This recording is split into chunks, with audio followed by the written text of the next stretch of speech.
అంటే ఈ మధ్య కాలంలో అనిల్ రావిపూడి గారు లాంటి డైరెక్టర్స్ తీస్తున్న మూవీస్ హ్మ్. రీసెంట్‌గా మీకు బాగా నచ్చిన 'మనశంకర వరప్రసాద్' కూడా అవును. Family story. అవును. సో, ఇటువంటి స్టోరీస్ కూడా కొన్ని వర్కౌట్ సెలెక్ట్ అవుతున్నాయి. చేసుకోవచ్చు. అట్లా అట్లా వస్తే డెఫినెట్‌గా చేసుకోవచ్చు. ఓకే.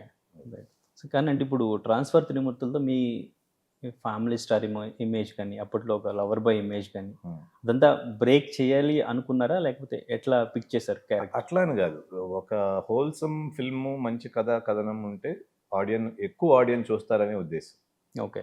అంతేగాని బ్రేక్ చేసి ఏదో ఇమేజ్ అట్లా ఏం కాదు. సినిమా నచ్చాలి ఆడియన్స్‌కి మెయిన్ మెయిన్ మోటో అది. ఓకే. అంటే క్యారెక్టర్ మీరు మీ కంఫర్ట్ జోన్‌లోనే సెలెక్ట్ చేసుకున్నారా? కంఫర్ట్ జోన్‌లో కాదు. బికాజ్ నేను ఇదివరకు చేసిన ఫ్యామిలీ సినిమాలు గదా! అది ఈజీగా ఉంటది గదా! ఇది కొంచెం జానర్ ఫ్యామిలీస్‌తో కూడి కొంచెం ఎక్కువ యూనివర్సల్ సబ్జెక్ట్ లాగా. ఓకే. రైట్. 'రంగస్థలంలో' జగపతి బాబు క్యారెక్టర్ బాగా నచ్చింది నాకని చెప్పారు. రంగస్థలంలో కాదు.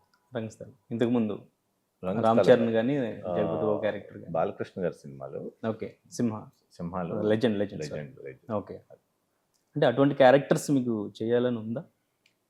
అంటే ఇప్పుడు హీరోగా చేస్తున్నా కాబట్టి చూద్దాం ఎట్లా ఎళ్తదనేది. ఓకే. అంటే 'జగపతి బాబు' గారు గాని, అటు 'శ్రీకాంత్' గారు గాని, హ్మ్. సో, అప్పుడు మీకున్న ఇమేజే వాళ్ళు కూడా ఒక ఫ్యామిలీ స్టోరీస్ అంటే, హ్మ్. సో, వాళ్ళు వెంటనే గుర్తొస్తూ ఉంటారు. హ్మ్. అది వాళ్ళు బ్రేక్ చేసి ఇప్పుడు సెకండ్ ఇన్నింగ్స్ అంటూ కూడా సో, వాళ్ళు స్టార్ట్ చేసి అట్లా కంటిన్యూ అవుతున్నారు కదా! సో, హ్మ్. మీకు అటువంటి ఆలోచన అంటే అంత క్యారెక్టర్ ఉండాలి గదా! ఓకే. ఇప్పుడు ఇదివరకు కూడా నేను చేశాను. 'అటాక్' అనే సినిమాలో అట్లా చేయకుండా ఏం లేను. బట్ మనకి ఎక్సైట్ అయ్యేటట్టు ఉండాలనేది నా